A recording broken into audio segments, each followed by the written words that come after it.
Hello दोस्तों, आप सभी का स्वागत है मेरी YouTube चैनल पर। यहाँ आपको अलग अलग तरह की कहानियाँ देखने को मिलेंगी जो आपको बहुत पसंद आएंगी। मुझे पूरा भरोसा है कि यह कहानियाँ आपको जरूर अच्छी लगेंगी। मेरा दिमाग जैसे ही उस नई दुनिया की यादों में डूबा तो मैंने खुद से पूछा, क्या सच में मैं दूसरी दुनिया में आ गया हूँ। ये जगह तियानजी क्षेत्र के शुवान प्रांत के उत्तरी इलाके में है और यहाँ स्वर्गीय वंश का साम्राज्य है। इस साम्राज्य का बेकार युवराज वीर प्रताप रोज बाज पालता है, कुत्तों के साथ घूमता है, संगीत सुनता है और हर रात ऐशो आराम में डूबा रहता है। मैं इस समय बिस्तर से उठा और चारों तरफ नजर घुमाई तो खुद को एक बेहद भव्य कमरे में पाया। बिस्तर के पास कुछ स्त्रियों के वस्त्र भी बिखरे पड़े थे। जैसे ही पुरानी यादें मेरे दिमाग में आई, मुझे सब कुछ साफ समझ आ गया। मैं एक फैंटेसी दुनिया में आ चुका था और सीधे स्वर्गीय वंश साम्राज्य के युवराज के शरीर में प्रवेश कर गया था। यह उत्तरी क्षेत्र की सबसे बड़ी ताकतों में से एक था, लेकिन हालात अच्छे नहीं थे। आधा दिन पहले ही सीमा युद्ध से खबर आई कि साम्राज्य का शासक यानी इस शरीर के पिता पर 3 शक्तिशाली दुश्मन साधकों ने घात लगाकर हमला कर दिया। उनके साथ पूरी 1 लाख सैनिकों की सेना भी युद्ध में खत्म हो गई। ये खबर दरबार तक पहुंचते ही मेरे छोटे भाई दूसरे राजकुमार ईस्टर्न शिन ने तुरंत मेरे खिलाफ चाल चलनी शुरू कर दी। मेरी माँ मुझे जन्म देते समय ही दुश्मनों के हमले में मारी गई थी, इसलिए पिता मुझे बहुत प्यार करते थे और विरोध के बावजूद मुझे युवराज बना दिया था। लेकिन मैं साधना में पूरी तरह कमजोर था। मेरा सारा समय औरतों के बीच मौज मस्ती में बीतता था। इसी कमजोरी का फायदा उठाकर मेरे भाई ने मुझे जाल में फंसाया और जहर देकर मेरी मौत की साजिश रची। अंत में मैं उसी बिस्तर पर मर गया। मैंने गहरी सांस लेकर कहा, राज परिवार में कोई दया नहीं होती। ईस्टर्न शिन, तूने चालाकी से मुझे जहर दिया, लेकिन अब तेरी सच्चाई मेरे सामने है। मैं उठकर अपने शरीर को देखने लगा। मेरी ताकत साधना की दुनिया के मध्य स्तर के प्रारंभिक चरण जितनी थी, जबकि मेरा भाई जन्म से ही अद्भुत प्रतिभा वाला था। उसके पास सुप्रीम हड्डी थी और वह पूरे उत्तरी क्षेत्र में प्रसिद्ध प्रतिभाशाली माना जाता था। वह पवन बादल संप्रदाय में भी शामिल हो चुका था, जहां एक बड़े गुरु ने उसे अपना शिष्य बना लिया था। मैंने सोचा, अब पिता नहीं रहे और दरबार में अराजकता है। ऐसे में इस कमजोर शरीर के साथ मैं अपने भाई का सामना कैसे करूंगा। मेरा सिर दर्द से फटने लगा और मैं निराश हो गया। तभी अचानक मेरे कानों में एक मधुर आवाज गूंज उठी, सिस्टम सक्रिय करने की शर्त पूरी हो गई। सिस्टम चालू हो रहा है। 1% से लेकर 100% तक प्रक्रिया पूरी हुई और फिर मेरे दिमाग में एक ठंडी यांत्रिक आवाज साफ सुनाई दी। ये तो सिस्टम था। मैंने तुरंत पूछा, तुम कौन हो? आवाज आई, मैं यहाँ हूँ। मैं खुशी से उछल पड़ा। ये वही रहस्यमय शक्ति थी जिसके सहारे दूसरे लोग तेजी से ताकत हासिल कर लेते हैं। मैंने पूछा, तुम्हारे पास क्या खास क्षमता है? सिस्टम ने बताया, इसकी 2 मुख्य शक्तियां हैं। पहली शक्ति यह है कि मैं स्वर्गीय वंश साम्राज्य को विकसित करूं। जितना साम्राज्य मजबूत होगा, जितना उसका क्षेत्र और सम्मान बढ़ेगा, उतने बड़े इनाम मुझे मिलेंगे। मैंने मन ही मन सोचा, अगर ऐसा है तो मुझे इस सिंहासन को संभालना ही पड़ेगा। अब मैं अपने भाई से डरने वाला नहीं हूँ। दूसरी शक्ति यह है कि मैं अपनी प्रिय स्त्रियों के साथ संतान उत्पन्न करूं। अगर कोई रानी या रखेल योग्य संतान को जन्म देती है तो मुझे इनाम मिलेगा। जितनी अच्छी संतान की प्रतिभा और शरीर होगा, उतना बड़ा इनाम मिलेगा। लेकिन शर्त बहुत कठिन थी। स्त्री की किस्मत का स्तर कम से कम 80 होना चाहिए। उसका शरीर पवित्र शरीर स्तर का होना चाहिए और उसकी प्रतिभा असाधारण स्तर की होनी चाहिए। मैं हैरान रह गया। ऐसी शर्तें तो पूरे क्षेत्र में मुश्किल से मिलती हैं। इस दुनिया में शरीर के स्तर सामान्य शरीर से लेकर आत्म शरीर, राजा शरीर, सम्राट शरीर, पवित्र शरीर, दिव्य शरीर और अमर शरीर तक होते हैं। प्रतिभा के स्तर भी निम्न, मध्यम, उच्च, असाधारण, मार्ग से जुड़ी और असीमित तक माने जाते हैं। इतनी ऊंची शर्तें पूरी करने वाली महिला पूरे उत्तरी क्षेत्र में शायद ही कोई मिले। मेरा भाई भले ही सुप्रीम हड्डी वाला हो, लेकिन उसका शरीर सम्राट स्तर का है और प्रतिभा उच्च स्तर की ही है। मैंने सिस्टम से पूछा, क्या मुझे कोई शुरुआती तोहफा नहीं मिलेगा? अगर बिना सहायता के मैं बाहर निकला तो मेरा भाई मुझे तुरंत खत्म कर देगा। मैंने मन ही मन ठान लिया कि अगर मेरे पास ताकत नहीं है तो मैं न सिंहासन बचा पाऊंगा और न ही अपना भविष्य बना पाऊंगा। अब मुझे सिस्टम के सहारे आगे बढ़ना होगा। सिस्टम ने उसी समय नया तोहफा भेज दिया। सिस्टम की आवाज गूंजी, मुबारक हो, होस्ट को स्वर्गीय सम्राट स्तर की साधना कार्ड 1 मिली और धर्म प्रतिमा स्तर के चरम पर खड़े 4 देव संहार रक्षक मिल गए। साथ ही असीम स्तर की प्रतिभा और हंगमैन अराजक दिव्य साधना का ऊपरी भाग भी प्राप्त हुआ। अचानक मेरे सामने 4 शक्तिशाली आकृतियां प्रकट हो गईं। चारों सुनहरे कवच में थे, उनके हाथ में ड्रैगन को काटने वाली सुनहरी तलवार थी और उनके शरीर से अजेय शक्ति का आभास निकल रहा था। चारों एक साथ झुककर बोले, स्वामी को प्रणाम।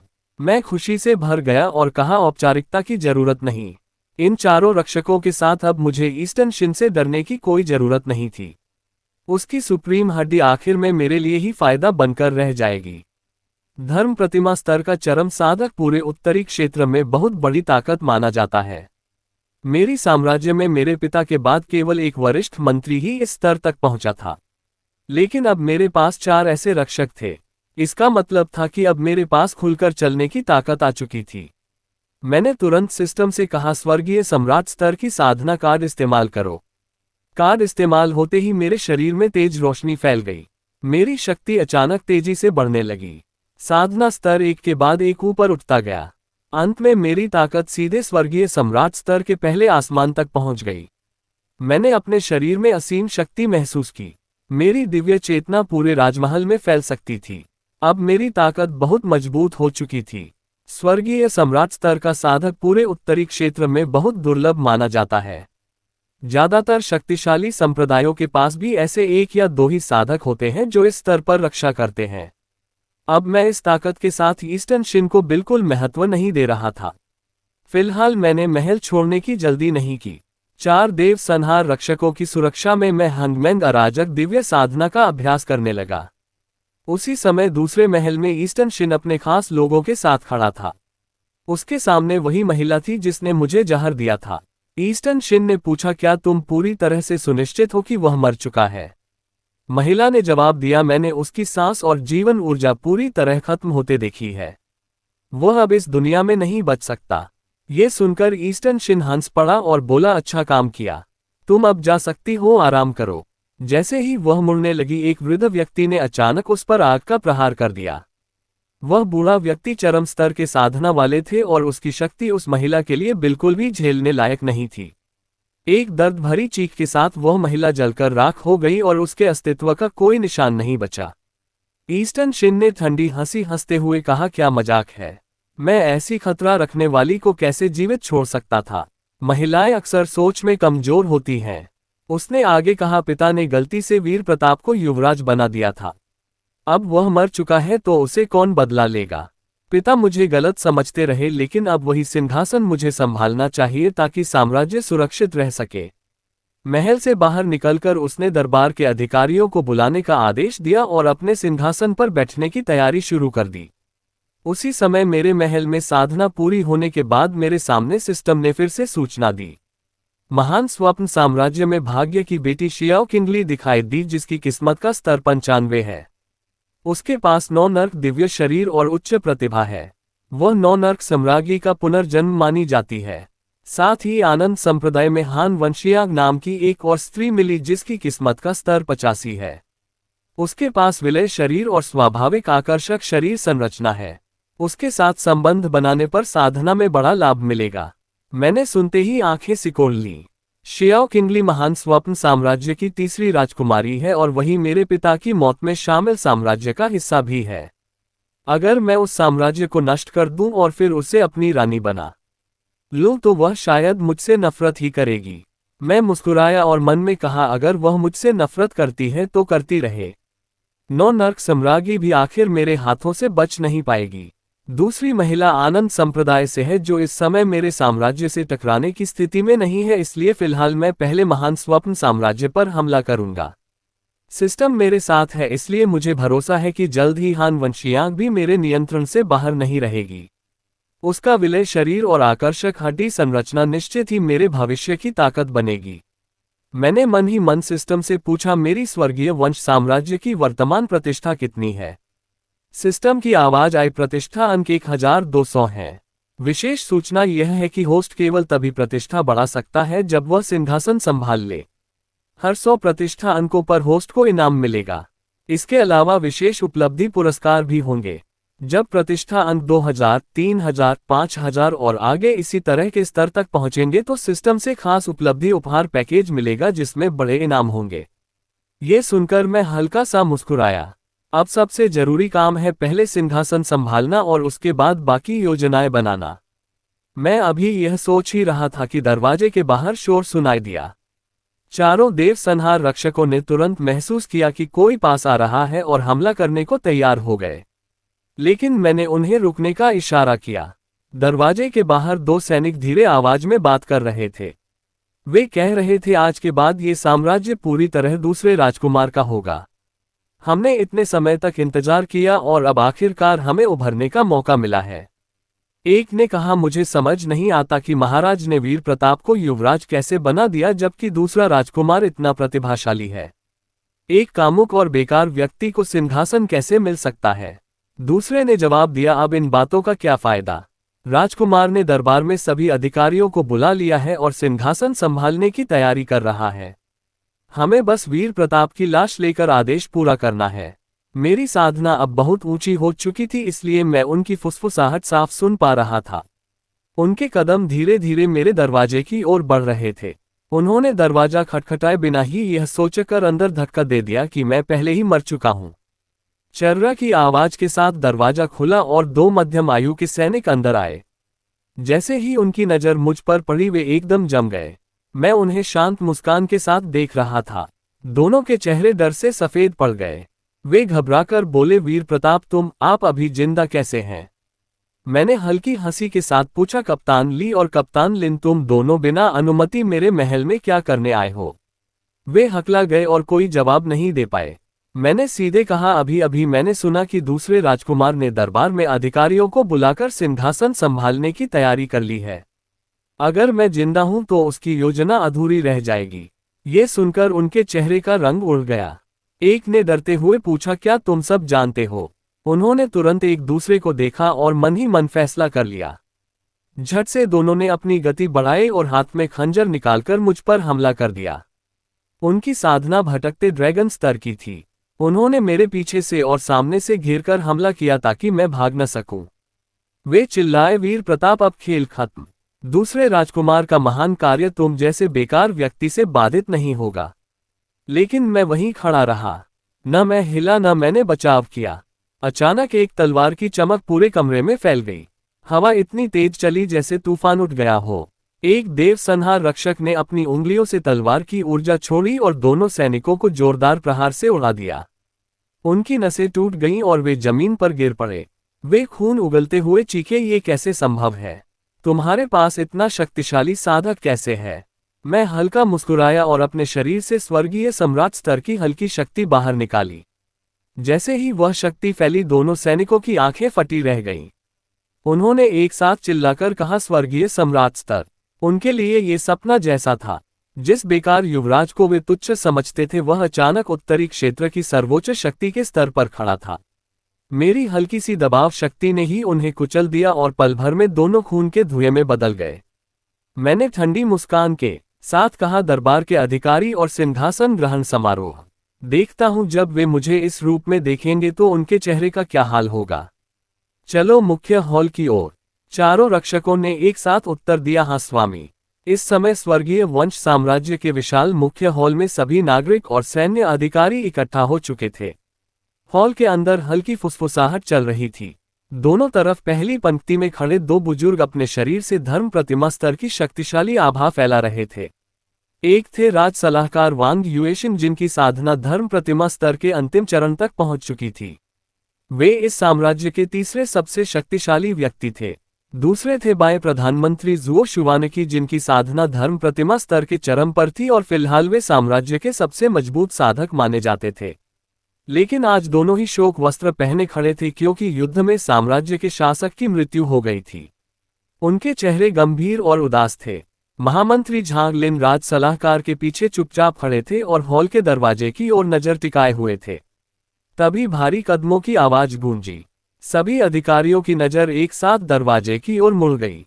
सामने दूसरे राजकुमार ईस्टर्न शिन शोक वस्त्र पहने अंदर आया और सीधे सबसे ऊपर स्थित ड्रैगन सिंहासन पर बैठ गया। ये दृश्य देखकर कई अधिकारी चौंक गए।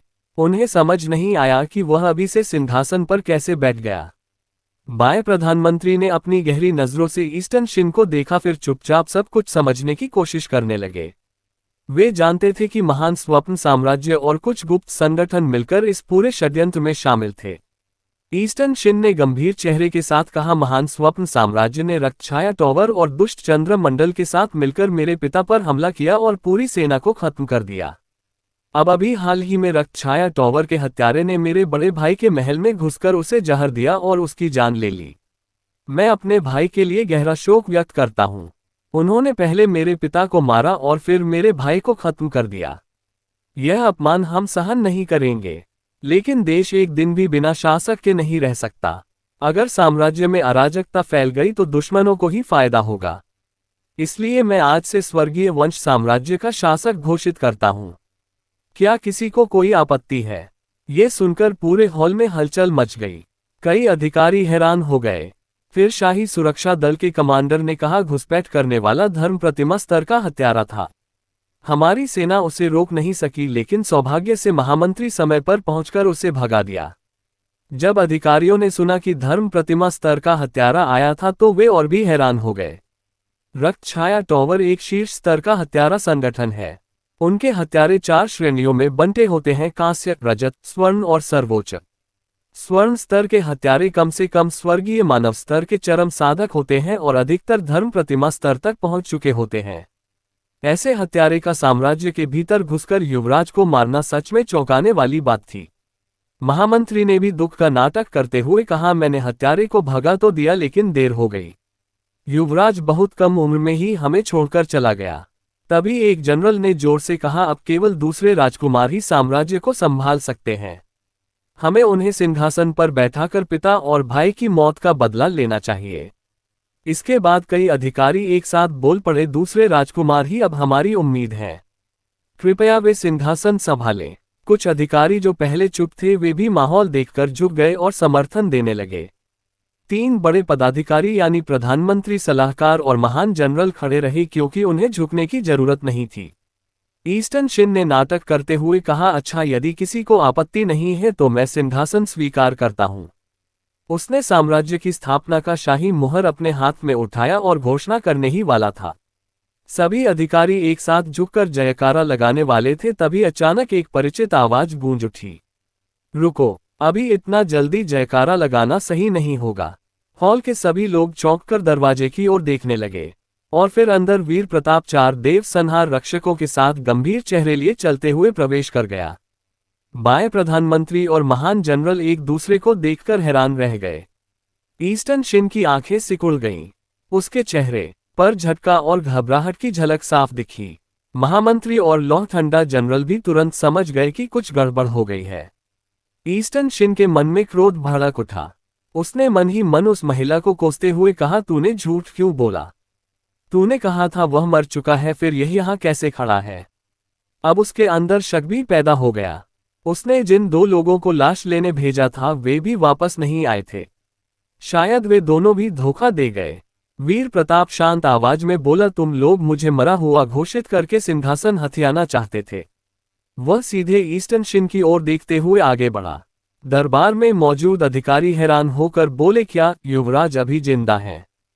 फिर किसी ने कांपती आवाज में पूछा, दूसरे राजकुमार और महामंत्री, आखिर यहाँ क्या चल रहा है? अगर आपने कहा था कि युवराज को हत्यारों ने मार दिया तो फिर यह सामने कौन है? एक अधिकारी ने हैरानी से पूछा कि दूसरे राजकुमार और उनके लोग तो कह रहे थे कि युवराज मर चुका है, लेकिन अब वह यहाँ जिंदा खड़ा है। सच आखिर क्या है? ये बात सभी को उलझन में डाल रही थी। वीर प्रताप हल्के से मुस्कुराया और बोला, दूसरे भाई, तुम सच में चाहते थे कि मैं मर जाऊं ना? ईस्टर्न शिन का चेहरा तुरंत बदल गया। वह गुस्से में चिल्लाया, धृष्ट व्यक्ति, तुम मेरे बड़े भाई का रूप धारण करने की हिम्मत कैसे कर सकते हो? ये सब रक्तछाया टॉवर की साजिश है। सैनिकों, तुरंत इस धोखेबाज को खत्म कर दो। इसे हॉल में एक पल भी बोलने मत दो। ईस्टर्न शिन ने फैसला कर लिया था कि अब पीछे हटने का रास्ता नहीं है। लेफ्टिनेंट जनरल तुरंत आगे बढ़ने ही वाला था, लेकिन तभी एक मजबूत आवाज गूंजी, रुको। महान स्वर्गीय ब्रह्मांड राजा ने पूछा, दूसरे राजकुमार, आपको कैसे पता कि यह व्यक्ति नकली है? ये वही व्यक्ति था जो साम्राज्य के शासक का शपथ भाई था और शाही परिवार के बाहर सबसे शक्तिशाली राजा माना जाता था। लॉ जनरल को तुरंत रुकना पड़ा। ईस्टर्न शिन अंदर से क्रोधित हो गया। उसे लगा कि स्वर्गीय ब्रह्मांड राजा उसकी सार्वजनिक रूप से जांच कर रहा है। वह इस अपमान को याद रखेगा। उसने जोर देकर कहा, मैंने पहले ही कहा था कि मेरे भाई को हत्यारों ने मार दिया। महामंत्री और सुरक्षा कमांडर ने खुद ये देखा है। अब यह व्यक्ति मेरे भाई के चेहरे के साथ खड़ा है तो यह निश्चित रूप से नकली है। और स्पष्टीकरण की क्या जरूरत है? महामंत्री ने भी तुरंत समर्थन में कहा, मैंने खुद युवराज का शव देखा है। ये व्यक्ति निश्चित रूप से रक्तछाया टॉवर का हत्यारा है जो उसका रूप धारण करके आया है। वीर प्रताप ने ठंडी हंसी के साथ कहा, कितना अच्छा वफादार कुत्ता है। दूसरे भाई की तरफ कितनी निष्ठा से भौंक रहा है। महामंत्री गुस्से से लाल हो गया और चिल्लाया, तुमने मुझे अपमानित करने की हिम्मत कैसे की? लेकिन वीर प्रताप ने उसकी बात पर ध्यान नहीं दिया। उसकी नज़र सीधे ईस्टर्न शिन के हाथ में मौजूद शाही मुहर पर थी। उसने मन ही मन शक्ति का उपयोग किया और अचानक शाही मुहर ईस्टर्न शिन के हाथ से गायब हो गई। अगले ही पल वह रहस्यमय तरीके से उसके अपने हाथ में प्रकट हो गई। ये दृश्य देखते ही पूरे हॉल में हलचल मच गई। ईस्टर्न शिन चौंक कर चिल्लाया, ये कैसे संभव है? अगर तुम मेरी शाही मुहर को नुकसान पहुंचाने की कोशिश करोगे तो मैं तुम्हें टुकड़े टुकड़े कर दूंगा। प्रधानमंत्री, सलाहकार, महामंत्री, राज सलाहकार और स्वर्गीय ब्रह्मांड राजा सभी की आंखें सिकुड़ गईं। वे समझ ही नहीं पाए कि यह मुहर इतनी तेजी से उसके हाथ में कैसे पहुंच गई। बाएं प्रधानमंत्री चुपचाप स्थिति को देख रहे थे। उन्हें भी समझ नहीं आ रहा था कि एक कथित बेकार युवराज ऐसा कैसे कर सकता है। वीर प्रताप ने किसी की परवाह नहीं की। उसने अपनी उंगली पर हल्का सा खून निकाला और उसे शाही मुहर पर टपका दिया। जैसे ही खून मुहर में मिला, पूरी मुहर सुनहरे प्रकाश से चमक उठी। उसकी रोशनी पूरे हॉल में फैल गई और चमकदार किरणें हर तरफ फैल गईं। वीर प्रताप ने शांत स्वर में कहा, यह स्वर्गीय वंश साम्राज्य की शाही मुहर है। इसका मुख्य काम पहचान साबित करना है। अगर किसी के शरीर में शाही रक्त है और वह अपना खून इस पर लगाए तो मुहर सुनहरी रोशनी से चमकती है। जितना शुद्ध और मजबूत रक्त होगा उतनी तेज रोशनी निकलेगी। अब बताओ, क्या अब भी तुम मुझे नकली कहोगे छोटे भाई? उसकी आंखों में हल्की शरारती मुस्कान थी, जबकि ईस्टर्न शिन का चेहरा पूरी तरह काला पड़ चुका था। हॉल में सन्नाटा छा गया। अब सभी अधिकारी पूरी तरह समझ चुके थे कि उनके सामने खड़ा व्यक्ति असली युवराज ही है। इससे ये भी साफ हो गया कि पहले जो कहा गया था कि युवराज मर चुका है और शव देखा गया था, वह झूठ था। लेकिन कई लोग अभी भी हैरान थे। आज युवराज का व्यवहार पूरी तरह बदल गया था। उसकी आवाज, उसकी चाल, उसकी नज़र और उसकी आभा सब पहले से बिल्कुल अलग लग रही थी। बाएं प्रधानमंत्री को भी हल्का सा दबाव महसूस हुआ। उन्होंने मन ही मन सोचा, क्या यह मेरा भ्रम है? वह धर्म प्रतिमा स्तर के चरम साधक थे और साम्राज्य में सबसे शक्तिशाली माने जाते थे। लेकिन आज उन्हें एक ऐसे युवक से दबाव महसूस हो रहा था जिसकी साधना पहले केवल प्रारंभिक स्तर पर थी। यह असंभव लग रहा था। इसलिए उन्होंने खुद को समझाया, शायद यह मेरा भ्रम है। इसी बीच राज सलाहकार अचानक आगे आए और वीर प्रताप से बोले, युवराज, भले ही आप जीवित हैं लेकिन आप सीधे शासक के सिंहासन पर नहीं बैठ सकते। सभी जानते हैं कि दूसरे राजकुमार प्रतिभाशाली हैं। उनके पास सुप्रीम हड्डी है और उनके गुरु स्वर्गीय सम्राट स्तर के विशेषज्ञ हैं। वे भविष्य में साम्राज्य को और आगे ले जा सकते हैं। अब साम्राज्य को एक ऐसे नेता की जरूरत है जो दूरदर्शी हो और शक्ति से भरपूर हो। इसलिए मैं आपसे अनुरोध करता हूं कि आप साम्राज्य के हित में सिंहासन छोड़ दें और दूसरे राजकुमार को मौका दें। ओह महागुरु, क्या आपके कहने का मतलब यह है कि मेरा युवराज होना सिर्फ एक भ्रम है? और अगर मैं झुकने से इनकार कर दूं तो आप लोग क्या कर लेंगे? वीर प्रताप ने हल्की मुस्कान के साथ कहा। महागुरु ने शांत स्वर में जवाब दिया, युवराज, बात यहां तक पहुंच चुकी है। क्या अब भी आप जिद छोड़ेंगे नहीं? इस समय महागुरु, महाचार्य और राजसी सेना के सेनापति, ये सभी बड़े अधिकारी दूसरे राजकुमार आदित्य वीर के साथ खड़े थे। बाकी दरबारी और सेनाधिकारी भी मन ही मन यही चाहते थे कि आदित्य वीर ही राजसिंहासन संभाले। आखिर वीर प्रताप ने अब तक कुछ खास किया नहीं था और साधना में भी कोई विशेष प्रतिभा नहीं दिखाई थी। ऐसा व्यक्ति अगर सम्राट बनता तो पूरे स्वर्गोदय राजवंश के लिए हानिकारक होता। महागुरु ने ऊंची आवाज में कहा, कोई है? युवराज की तबीयत ठीक नहीं है। इन्हें विश्राम के लिए ले जाओ। और जहां तक सम्राट की गद्दी का सवाल है, मैं निवेदन करता हूं कि दूसरे राजकुमार को आज ही सिंहासन पर बैठाया जाए। हम में से किसी को कोई आपत्ति नहीं है।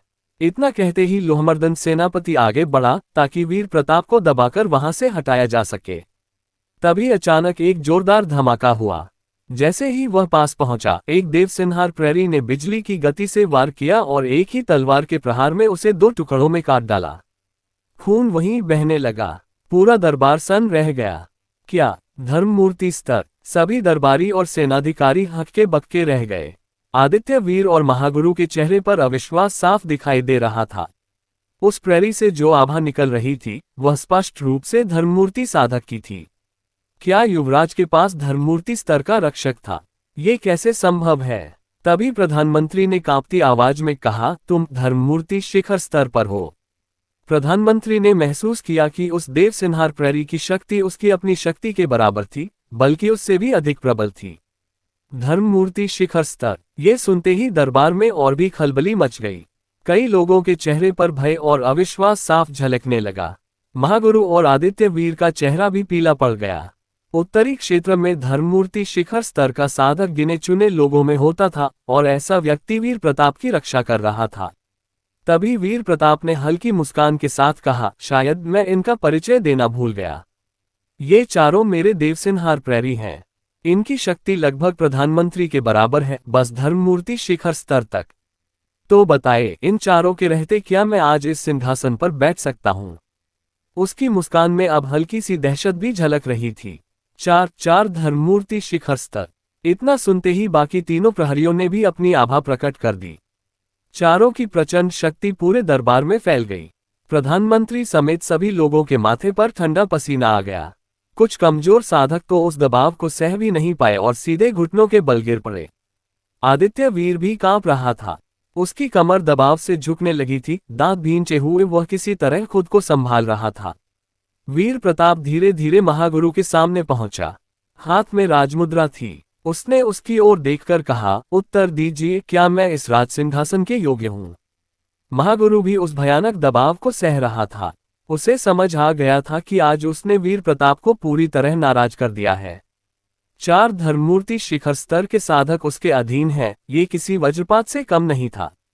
अब जब मृत्यु निश्चित थी तो उसने आखिरी दांव खेलने का निश्चय किया। अचानक उसने सिर उठाया और अपनी पूरी शक्ति विस्फोटित कर दी। प्रधानमंत्री और आकाशेश्वर राजा ने ये देखकर चिल्लाया, युवराज सावधान!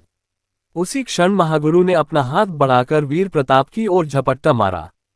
वह हंसकर बोला, अब देर हो चुकी है।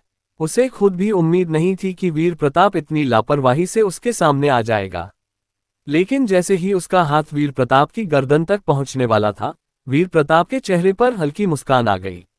अगले ही पल ऐसा दृश्य सामने आया जिसे देखकर पूरा दरबार स्तब्ध रह गया। वीर प्रताप ने नंगे हाथ से उसका वार रोक लिया। उसकी शक्ति को पल भर में तोड़ दिया और फिर उल्टे हाथ से उसकी गर्दन पकड़कर उसे ऐसे उठा लिया जैसे कोई मुर्गी का बच्चा हो। पूरा दरबार स्तब्ध था। आदित्य वीर, महाचार्य और अन्य सभी लोग पत्थर की तरह खड़े रह गए। कई लोग बड़बड़ाने लगे, अभी क्या हुआ? युवराज ने एक ही पल में महागुरु को पकड़ लिया। क्या मैं सपना देख रहा हूं? जिस युवराज को सब निकम्मा समझते थे, उसने एक ही वार में धर्ममूर्ति अंतिम चरण के साधक को दबा दिया। महागुरु खुद भी भय से कांप रहा था। उसे साफ महसूस हो रहा था कि वीर प्रताप की शक्ति पूर्ण रूप से उसे कुचल रही है। वह चाहकर भी प्रतिरोध का विचार तक नहीं कर पा रहा था। वह दया की भीख मांगने की हिम्मत तक नहीं जुटा सका। वीर प्रताप का चेहरा कठोर हो गया। उसने गूंजती आवाज में कहा, एक राष्ट्र के सम्राट पर हाथ उठाना मृत्यु योग्य अपराध है। उसके शरीर से सम्राट जैसा तेज फैलने लगा। अगले ही पल उसने अपनी दिव्य शक्ति महागुरु के शरीर में प्रवाहित कर दी। महागुरु की आत्मा उस शक्ति को सह नहीं सकी और तुरंत नष्ट हो गई। उसका शरीर निर्जीव होकर ढीला पड़ गया। वीर प्रताप ने हाथ छोड़ा और उसका शव उसके पैरों के पास गिर पड़ा। दरबार में सन्नाटा छा गया। फिर वीर प्रताप ने आदित्य वीर की ओर कठोर नजर से देखते हुए कहा, आदित्य वीर, हरिकांत और झनवीर, तुम तीनों ने विषैली साजिश रचकर मुझे हानि पहुंचाने की कोशिश की है। ये घोर अपराध है। मैं आदेश देता हूं कि इन तीनों का यही दंड दिया जाए, ताकि ये दूसरों के लिए चेतावनी बने। चारों देवसिंहार प्रहरी एक साथ बोले, आज्ञा का पालन होगा। महाचार्य और हरिकांत दया की भीख मांगते रहे, लेकिन दो प्रहरियों ने तुरंत वार कर दिया और दोनों को दंड दे दिया। तीसरा प्रहरी आदित्य वीर की ओर बढ़ा। आदित्य वीर घबराकर बोला, भैया मुझे मत मारो, हम एक ही खून के हैं। वीर प्रताप ने शांत स्वर में कहा, सिर्फ सौतेले भाई, उससे अधिक कुछ नहीं। आदित्य वीर चीखने लगा, मत आओ, मत आओ, मेरे गुरु वायुमेघ संप्रदाय के तृतीय आचार्य हैं। अगर तुमने मुझे, उसकी बात पूरी भी नहीं हुई थी कि तलवार चल चुकी थी। कुछ ही क्षणों में सब समाप्त हो गया। पूरा दरबार रक्त की गंध से भर गया। वीर प्रताप राजमुद्रा हाथ में लेकर धीरे धीरे सबसे ऊपर बने सिंहासन पर जा बैठा। सबसे पहले प्रधानमंत्री घुटनों के बल झुक गया और बोला, सम्राट की जय हो, सम्राट की जय हो, बार बार जय हो। उसके बाद बाकी सभी दरबारी और सेनाधिकारी भी झुक गए। सम्राट की जय हो, बार बार जय हो। वीर प्रताप के राजसिंहासन पर बैठने और राज्याभिषेक पूरा होने के बाद उसे समाचार मिला कि महामाया राजवंश का सम्राट स्वयं शक्तिशाली साधकों को लेकर उसके स्वर्गोदय राजवंश पर आक्रमण करने निकल चुका है। राजदरबार के मुख्य कक्ष में वीर प्रताप ने तुरंत आदेश जारी किया, प्रधानमंत्री, आप और महासेनापति तेजपवन स्वयं 5 लाख सेना लेकर युद्धभूमि में जाएं और महामाया राजवंश का सामना करें। इसके साथ मैं तुम्हें 3 देवसिंहार प्रहरियों को भी सौंप रहा हूं। आशा है तुम मुझे निराश नहीं करोगे। ये सुनते ही प्रधानमंत्री उत्साह से बोला, महाराज निश्चिंत रहें, आपके 3 देवसिंहार प्रहरियों की सहायता से मैं अवश्य ही शत्रु सम्राट शौर्यदीप का सिर काटकर आपके चरणों में प्रस्तुत करूंगा। वीर प्रताप ने संतोष से कहा, अच्छा, मैं तुम्हारी विजय का समाचार प्रतीक्षा करूंगा। प्रधानमंत्री और महासेनापति प्रसन्न मन से वहां से रवाना हो गए। इसके बाद वीर प्रताप ने कहा, आकाशेश्वर राजा, हमारे दक्षिणी प्रदेश में अभी भी कुछ प्रमुख शक्तियां हैं जो हमारे आंतरिक अशांति का लाभ उठाकर हिस्सा चाहती हैं। अब जब मैं सिंहासन पर बैठ चुका हूं, उन्हें कोई अवसर नहीं दूंगा। मैं एक देवसिंहार प्रहरी तुम्हारे साथ भेज रहा हूं। उन सभी शक्तियों के क्षेत्र अपने अधीन ले लो। जो झुकना न चाहें, उनके प्रति नरमी की आवश्यकता नहीं है। आज से जो भी मेरी स्वर्गोदय राजसत्ता के विस्तार में बाधा बनेगा, उसका अंत निश्चित है। आकाशेश्वर राजा ने सिर झुकाकर आज्ञा स्वीकार की। उसे विश्वास था कि धर्ममूर्ति शिखर स्तर के प्रहरी के साथ सफलता निश्चित है। 3 दिन बाद वीर प्रताप अपने निजी कक्ष में था कि उसे सूचना मिली कि राज्य की प्रतिष्ठा बढ़ गई है। वह समझ गया कि दक्षिण में अभियान सफल रहा। उसने तुरंत अपने दिव्य तंत्र को आदेश दिया कि पुरस्कार प्रदान किया जाए। क्षण भर में उसके हाथ में एक दिव्य ज्ञानवर्धक गोली प्रकट हुई और साथ ही एक लघु राजमहल रक्षक कवच विन्यास। उसी समय उसके सामने चांदी जैसे कवच में एक दिव्य योद्धा प्रकट हुआ। उसके हाथ में दानव दमन तलवार थी, भौहें तीखी, नेत्र तेजस्वी, व्यक्तित्व गंभीर और वीरता से भरा हुआ। वीर प्रताप क्षण भर के लिए स्तब्ध रह गया, फिर प्रसन्न होकर बोला, ये तो स्वयं महायोद्धा फेई पेंग है। वह दिव्य योद्धा झुककर बोला, फेई पेंग अपने स्वामी को प्रणाम करता है। वीर प्रताप ने उसे उठाते हुए कहा, महायोद्धा, औपचारिकता की आवश्यकता नहीं है। जब उसने उसकी शक्ति जानी तो उसके चेहरे पर आनंद छा गया। वह नवम स्वर्गीय वंद्य स्तर का साधक था, अर्धपवित्र अवस्था से बस एक कदम दूर। वीर प्रताप मन ही मन सोचने लगा कि अब उत्तरी क्षेत्र में बहुत कम शक्तियां बची हैं जो उसके राज्य को चुनौती दे सकें। ज्ञानवर्धक गोली धर्ममूर्ति शिखर साधक को स्वर्गीय वंद्य स्तर तक पहुंचाने में सक्षम थी और राजमहल रक्षक विन्यास अर्धपवित्र तक के आक्रमण को रोक सकता था। वीर प्रताप ने तुरंत उस रक्षक विन्यास को राजमहल में स्थापित किया और फेई पेंग को राष्ट्र रक्षक महायोद्धा की उपाधि देकर राजधानी की रक्षा का दायित्व सौंप दिया। फिर स्वयं अपनी शक्ति के बल पर वह रातों रात महामाया राजवंश की ओर प्रस्थान कर गया। उधर महामाया राजमहल में तीसरी राजकुमारी आर्या अपने कक्ष में नीले चमकते वस्त्र पहने बैठी थी। उसकी सुंदरता अप्सरा समान थी, त्वचा उज्ज्वल, देह आकर्षक और व्यक्तित्व शीतल परंतु तेजस्वी। लेकिन इस समय उसके चेहरे पर ठंडा कठोर भाव था। उसकी आंखों में हल्की ठंडक और गहरा विचार झलक रहा था। वह धीमे स्वर में बोली, स्मृतियां जागते ही ऐसी स्थिति का सामना करना पड़ेगा, ये सोचा न था। महामाया राजवंश, तुमने सच में हद कर दी। उसकी आंखों में क्षण भर के लिए तीव्र क्रोध और संकल्प की चमक उभरी। वह महामाया राजवंश की तीसरी राजकुमारी थी, पर अब अपनी पूर्ण स्मृतियां लौट आने के बाद उसे भलीभांति समझ आ गया था कि उसका वास्तविक स्वरूप क्या है। उसका नाम श्याओ चिंगली था और उसका असली पद था नवनीर सम्राज्ञी। वह नवनीर सागर की शासक रही थी और एक समय उसने पवित्र धारा पर भी अधिकार किया था। उसकी शक्ति और प्रतिष्ठा बेजोड़ थी, सच में वह अद्वितीय सम्राज्ञी थी। लेकिन एक भयंकर आपदा में उसका शरीर नष्ट हो गया और उसकी आत्मा लगभग बिखर गई। आखिरी क्षण में उसने अपनी बची हुई सारी आत्मशक्ति लगा दी। उसकी मुख्य आत्मा का एक अंश अपनी पूरी जीवन स्मृतियों के साथ इस संसार में आ पहुंचा। उसी समय महामाया राजवंश की तीसरी राजकुमारी का जन्म हुआ था, जिसका नाम भी श्याओ चिंगली था। उसकी आत्मा उसी नवजात शरीर में समा गई और इस तरह उसे नया जीवन मिला। लेकिन आत्मा पर लगे घाव बहुत गहरे थे। उसकी पिछली जन्म की यादें पूरे 20 साल बाद जागीं।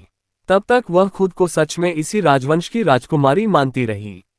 अब जब उसे सब कुछ याद आ चुका था, तो महामाया राजवंश का नाम लेते ही उसके भीतर भयंकर घृणा उठती थी। उसका मन करता था कि वह महामाया सम्राट शौर्यदीप को टुकड़े टुकड़े कर दे। उसे हाल ही में पता चला था कि स्वर्गोदय सम्राट पर जो घात लगाई गई थी, उसमें रक्तछाया भवन को जो सौदा दिया गया था, वह कोई और नहीं बल्कि वह स्वयं थी। शौर्यदीप ने रक्तछाया भवन से वादा किया था कि यदि वे स्वर्गोदय सम्राट की हत्या कर देंगे, तो श्याओ चिंगली का विवाह उनके युवा स्वामी ग्वान शिंग्यू से कर दिया जाएगा। ग्वान शिंग्यू का नाम पूरे उत्तरी क्षेत्र में बदनाम था। वह स्त्रियों के पीछे पागल रहने वाला और चरित्रहीन व्यक्ति माना जाता था। श्याओ चिंगली को उसके हवाले करना साफ तौर पर उसे विनाश की ओर धकेलना था, और शौर्यदीप ये बात भली भांति जानता था।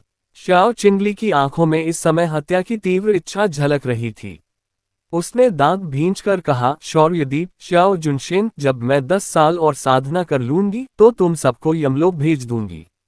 जिस श्याओ जुनशेन का उसने नाम लिया, वह शौर्यदीप का सगा छोटा भाई था, जिसे चेन राजा कहा जाता था, और वह धर्ममूर्ति शिखर स्तर का साधक था। फिर उसने खुद को शांत किया। सबसे जरूरी है कि पहले इस मुसीबत भरी जगह से निकल जाऊं। शौर्यदीप इस समय स्वर्गोदय पर आक्रमण में व्यस्त है। अभी उसे मेरी चिंता करने का समय नहीं। यही सबसे अच्छा मौका है। वह जानती थी कि उसकी वर्तमान शक्ति अभी कम है, इसलिए सीधा टकराव ठीक नहीं। अपने पूर्व जन्म की स्मृतियों और अनुभव के सहारे उसे पूरा विश्वास था कि कुछ ही वर्षों में वह स्वर्गीय वंद्य स्तर तक पहुंच जाएगी, और वही दिन होगा जब वह सबका हिसाब चुकाएगी। श्याओ चिंगली तुरंत बिस्तर से उठी, सामान समेटा और बाहर निकलने लगी। तभी उसके मन में विचार आया, वह बूढ़ा यहाँ नहीं है और श्याओ जुनशेन को अभी मुझ पर शक भी नहीं, तो क्यों न जाने से पहले इनका खजाना खाली कर दूं। ये सोचकर वह सीधे महामाया राजवंश के राजकोष की ओर बढ़ गई। पहले वह इन चीजों को तुच्छ समझती, लेकिन अब उसकी स्थिति अलग थी। अभी वह केवल पृथ्वीगुण स्तर के शिखर पर थी, जो उसके लिए बहुत कमजोर अवस्था थी। इसलिए राजकोष की वस्तुएं उसके लिए बेहद उपयोगी थीं। उधर जब वह चुपके से राजकोष में घुसकर संसाधन समेट रही थी, उसी समय एक और व्यक्ति महामाया राजमहल के ऊपर प्रकट हुआ। वह था वीर प्रताप। वह बिना किसी आड़ के आकाश में खड़ा था। उसके राजवस्त्र हवा में लहरा रहे थे और उसके चेहरे पर ठंडा और शांत भाव था। शौर्यदीप ने शायद सोचा भी नहीं होगा कि जब वह स्वर्गोदय को जीतने निकला है, उसी समय वीर प्रताप सीधे उसके महल पर धावा बोलेगा। जैसे ही वीर प्रताप का आगमन हुआ, राजमहल के सभी रक्षक सतर्क हो गए। दुष्ट, हमारे राजमहल में घुसने की हिम्मत कैसे हुई? क्या जीना नहीं चाहते? क्षण भर में हजारों राजरक्षक आकाश में प्रकट हो गए और उसे चारों ओर से घेर लिया। साथ ही 7-8 धर्ममूर्ति स्तर के साधक भी अलग अलग दिशाओं से आकर हवा में खड़े हो गए और अपनी शक्ति से उसे घेर लिया। वीर प्रताप की नजर उन सब पर घूमी और सामने खड़े 2 लोगों पर ठहर गई। एक बलिष्ठ मध्यवयी पुरुष अजगर चिन्ह वाले वस्त्र में धर्ममूर्ति शिखर स्तर पर था। वही चेन राजा श्याओ जुनशेन था। उसके पास एक सादा वस्त्रधारी वृद्ध भी खड़ा था, जिसकी शक्ति भी धर्ममूर्ति शिखर स्तर की थी। वीर प्रताप को लगा कि वह महामाया राजवंश का नहीं है। श्याओ जुनशेन ने ऊंची आवाज में पूछा, तुम कौन हो जो दिन दहाड़े हमारे राजमहल में घुस आए? अगर उचित कारण नहीं दिया तो आज यही प्राण चले जाएंगे। वीर प्रताप शांत स्वर में बोला, मैं आज लौटने के लिए नहीं आया हूं। मेरा उद्देश्य सरल है, तुम्हारे महामाया राजवंश का अंत करना। मृत्यु को बुला रहे हो। श्याओ जुनशेन क्रोध से भर उठा। उसने एक विशाल हस्तछाया बनाकर वीर प्रताप पर प्रहार किया। बादल जैसी वह छाया तेजी से उसकी ओर बढ़ी। लेकिन अगले ही पल वीर प्रताप ने हल्के से हाथ घुमाया और वो प्रहार हवा में ही समाप्त हो गया। शाओ जुनशेन स्तब्ध रह गया। जब उसने ध्यान से देखा तो पाया कि वीर प्रताप राजवस्त्र पहने हुए है। तुम कौन हो? वीर प्रताप ने ठंडे स्वर में कहा, मैं स्वर्गोदय का सम्राट वीर प्रताप हूँ। असंभव, वह तो निकम्मा युवराज कहलाता था। शाओ जुनशेन के चेहरे पर अविश्वास साफ दिख रहा था। वीर प्रताप हल्का सा मुस्कुराया, सच्चा बुद्धिमान समय आने तक खुद को छिपाकर रखता है। जब तक पंख पूरी तरह मजबूत न हो, दिखावा करना मूर्खता है। ये सुनकर शाओ जुनशेन के मन में सिहरन दौड़ गई।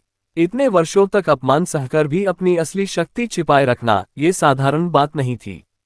पास खड़ा वृद्ध भी गंभीर हो गया। क्या ये युवक सच में इतना भयानक प्रतिभाशाली है?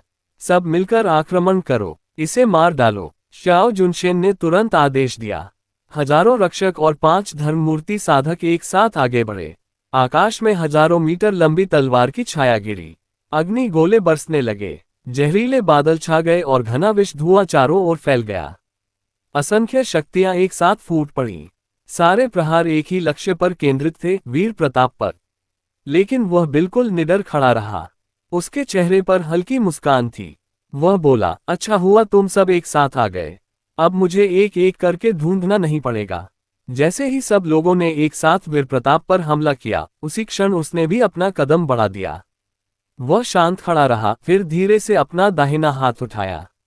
अगले ही पल उसके शरीर से ऐसी भयंकर दिव्य शक्ति निकली जैसे समुद्र की प्रचंड लहर सब कुछ बहा ले जाती है।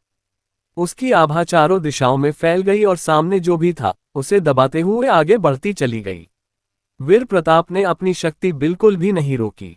उसकी दिव्य अवस्था की ऊर्जा पवित्र प्रकाश की तरह फूट पड़ी और पूरे महान स्वप्न साम्राज्य के योद्धाओं को अपने घेरे में ले लिया। जो भी उच्च साधना वाले योद्धा उस पर वार कर रहे थे, उनकी सारी शक्तियां उसकी आभा के सामने टिक ही नहीं पाईं। पल भर में सब बिखर गया।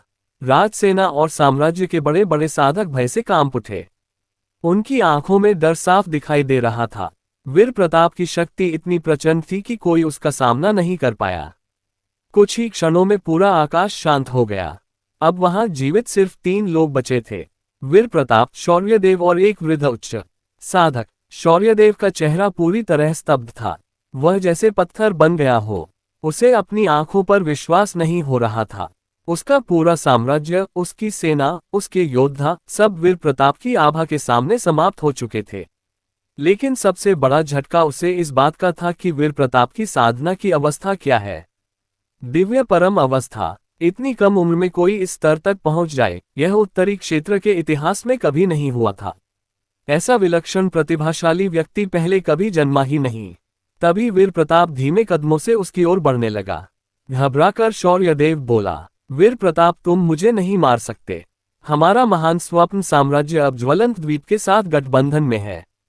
अगर तुमने मुझे हानि पहुंचाई तो मेरा बड़ा भाई तुम्हें छोड़ने वाला नहीं है। ज्वलंत द्वीप उत्तरी क्षेत्र की एक अत्यंत शक्तिशाली शक्ति थी, जिसकी नींव और सामर्थ्य महान स्वप्न साम्राज्य से भी अधिक मानी जाती थी। वीर प्रताप ने पास खड़े वृद्ध की ओर देखा। वृद्ध कांपते हुए बोला, मैं ज्वलंत द्वीप का तृतीय प्रधान सूर्य नारायण हूँ। उसे लगा कि ज्वलंत द्वीप का नाम सुनकर वीर प्रताप रुक गया है और शायद डर गया है। वह बोला, हम और महान स्वप्न साम्राज्य साथ हैं। आज के लिए इस विषय को यहीं समाप्त कर दीजिए। यदि आप अभी चले जाएं तो मैं आगे कोई बात नहीं बढ़ाऊंगा। असल में वह अपनी जान बचाने के लिए बातों का सहारा ले रहा था। दिव्य परम अवस्था वाले साधक के सामने वह अहंकार दिखाने की हिम्मत नहीं कर सकता था। लेकिन वीर प्रताप हल्का सा मुस्कुराया। उसकी हथेली में फिर से शक्ति इकट्ठी होने लगी। वह बोला, अच्छा है, अगर तुम लोग साथ हो तो अंत भी साथ ही होगा। ज्वलंत द्वीप और महान स्वप्न साम्राज्य दोनों का नाम मिटा दिया जाएगा। ये सुनकर वृद्ध कुछ समझ पाता उससे पहले ही वीर प्रताप ने एक प्रहार किया। अगले ही क्षण उसका अस्तित्व समाप्त हो गया। ये दृश्य देखकर शौर्यदेव का साहस पूरी तरह टूट गया। उसने तुरंत एक गुप्त विधि से भागने की कोशिश की, लेकिन वीर प्रताप की शक्ति उसके लिए बहुत अधिक थी। एक अदृश्य बल ने उसे जकड़ लिया और वह हवा में ही रुक गया। वह छटपटाता रहा, पर उसकी हर कोशिश व्यर्थ थी। कुछ ही पल बाद सब शांत हो गया। इन सब के बाद वीर प्रताप ने अपनी आत्मा शक्ति को चारों ओर फैलाया। कुछ ही क्षणों में पूरा राजमहल उसकी अनुभूति में आ गया। वह तृतीय राजकुमारी रानी कली को खोज रहा था, लेकिन वह अपने कक्ष में नहीं थी। तब वीर प्रताप ने अपनी चेतना को पूरे राजमहल में और गहराई तक फैलाया। आखिरकार उसे महल के गहरे खजाना गृह में रानी कली की आभा का आभास हुआ। उसके चेहरे पर हल्की मुस्कान आ गई। आखिर मिल ही गई। उसने उंगली से संकेत किया और एक शक्ति ने पूरे खजाना गृह को बाहरी दुनिया से अलग कर दिया। बाहर चाहे कुछ भी हो, भीतर किसी को आभास नहीं होगा। इसके बाद वीर प्रताप ने अपनी आभा को पूरी तरह प्रकट कर दिया। उसकी दिव्य परम अवस्था की प्रचंड शक्ति पूरे महान स्वप्न नगर में फैल गई और साम्राज्य के बचे हुए अधिकारियों और सैनिकों पर भारी पड़ने लगी।